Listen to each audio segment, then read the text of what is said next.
My name is Jacob Kennedy. I am the AmeriCorps Vista at UGArden. AmeriCorps is like the domestic Peace Corps, so I'm here on a one-year placement, and my title is volunteer coordinator, which means I'm in charge of recruiting, training volunteers, tracking their hours. How was it down there? I got like 2 rows, but the rest are kind of muddy. Okay. I started out at UGArden as a volunteer. I was taking an anthropology class of all things that required service hours out here. So we actually do get a lot of students who need service hours for their classes, and I was one of those from the start. So UGArden is a student-centered demonstration farm. All that meaning, we're not here necessarily for production. We're here primarily for education. Primarily we're educating undergraduate students, but we get people from all walks of life. We get grad students, we get stay-at-home spouses, retirees, and we'll teach them about sustainability, agriculture, and then organic agriculture in particular. I came here today because I was required to for a class, but also I enjoy gardening. I enjoy being outdoors, especially in this beautiful weather.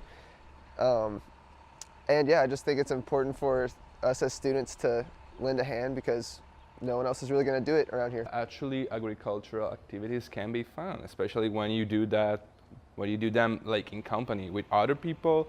And yeah, it can be fun, and it's nice to stay in the outdoors and actually realize where the food come from. We've got lettuce. The lettuce does really well in the spring.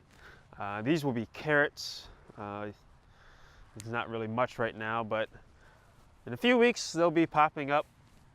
Volunteers might be surprised to learn that sustainability starts from even before we plant the plants.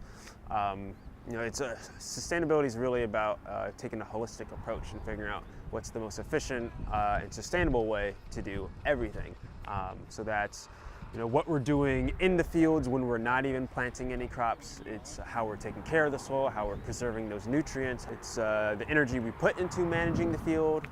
So one of these tractors we use uses biodiesel. All the inputs we use, one, are organic, but two, we try to reuse materials as much as possible. It's really rewarding seeing them, one, grow, but then, seeing them every once in a while they'll get surprised because maybe they'll see a vegetable that they don't recognize, or that'll be the first time they see a vegetable growing, and that can be a really empowering thing, being like, going to the grocery store and knowing, oh, I know exactly where this comes from. I know how to do this myself.